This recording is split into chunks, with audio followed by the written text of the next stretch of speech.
We want to keep the government out of people's lives. We want Americans free to practice their religion, not as government sees fit, but as they see fit.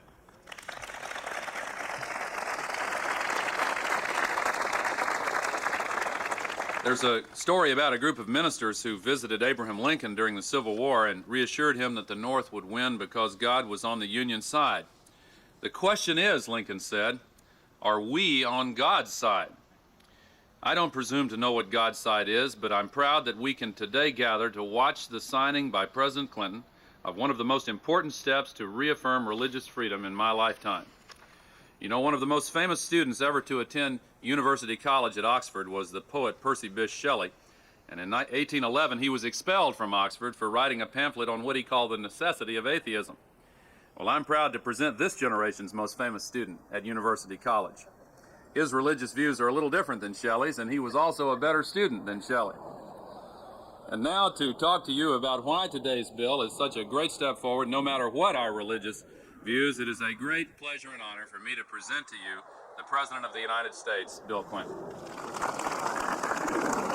Thank you.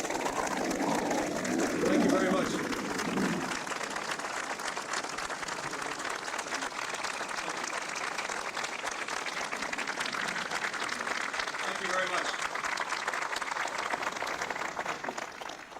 Thank you very much, Mr. Vice President, for those fine remarks, and to the members of Congress, the chaplains of the House and the Senate, and to all of you who work so hard to help this day become a reality.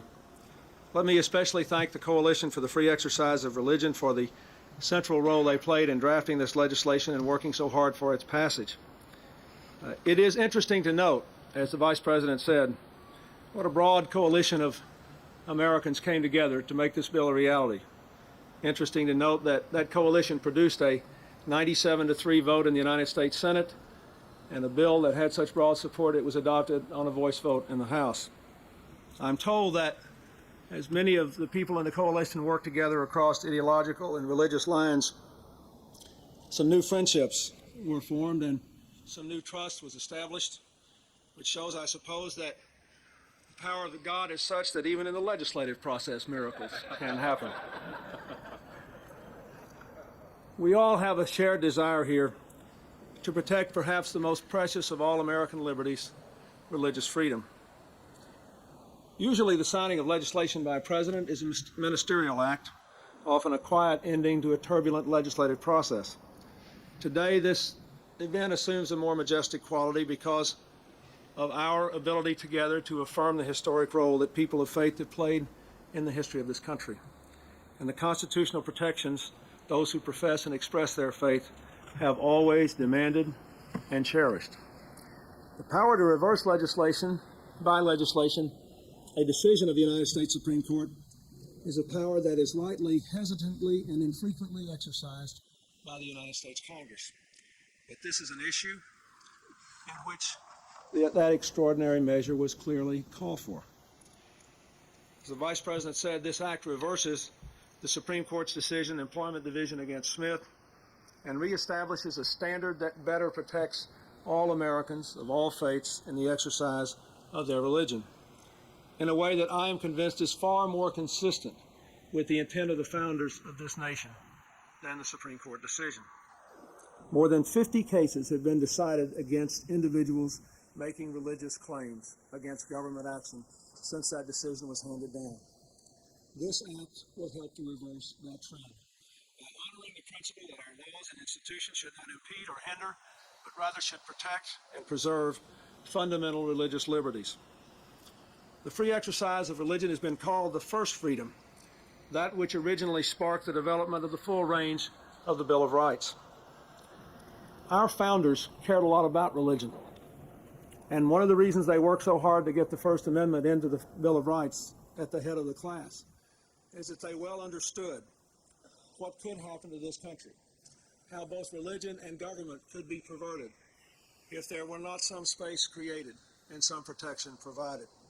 They knew that religion helps to give our people a character without which a democracy cannot survive. They knew that there needed to be a space of freedom between government and people of faith that otherwise government might usurp. They have seen now all of us, that religion and religious institutions have brought forth faith and discipline, community and responsibility over 2 centuries for ourselves, and enabled us to live together in ways that I believe would not have been possible.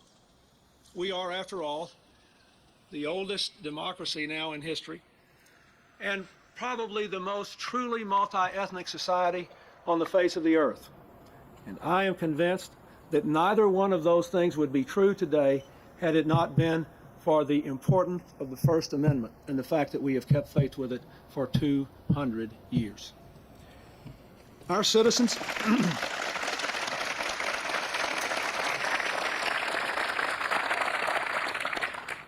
what this law basically says is that the government should be held to a very high level of proof before it interferes with someone's free exercise of religion. This judgment is shared by the people of the United States as well as by the Congress. We believe strongly that we can never be too vigilant in this work. Let me make one other comment, if I might, before I close and sit down and sign this bill. There is a great debate now abroad in the land which finds itself injected into several political races about the extent to which people of faith can seek to do God's will as political actors. I would like to come down on the side of encouraging everybody to act on what they believe is the right thing to do.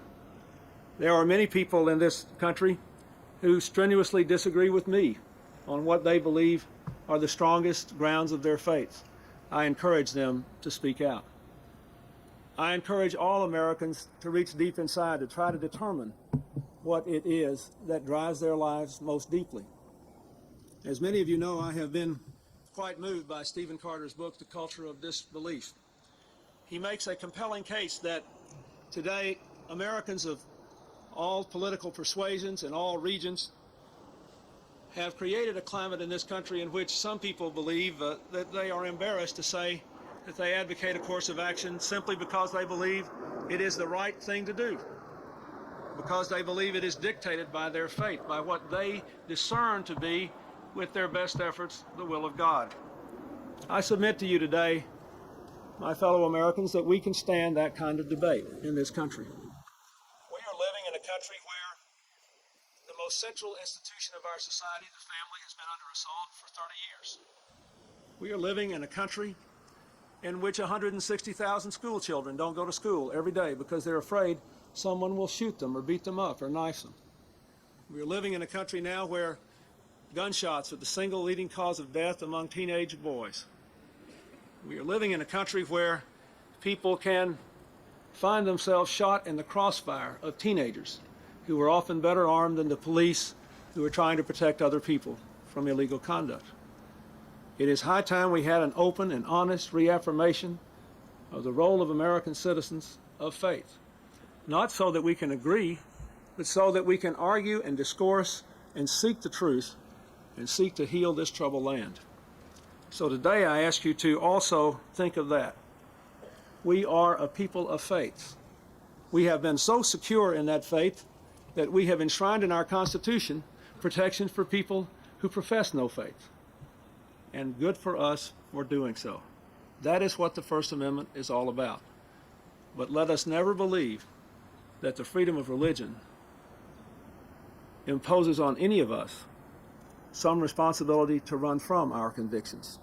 Let us instead respect one another's faiths, fight to the death to preserve the right of every American to practice whatever convictions he or she has, but bring our values back to the table of American discourse to heal our troubled land.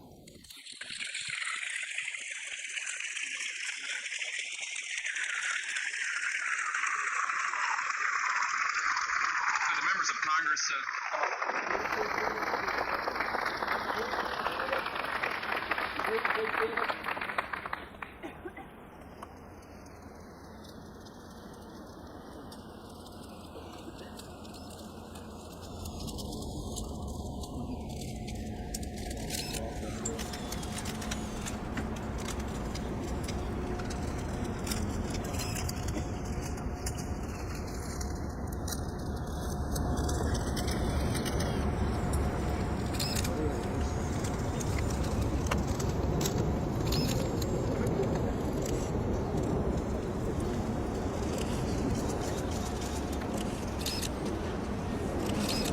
Thank you.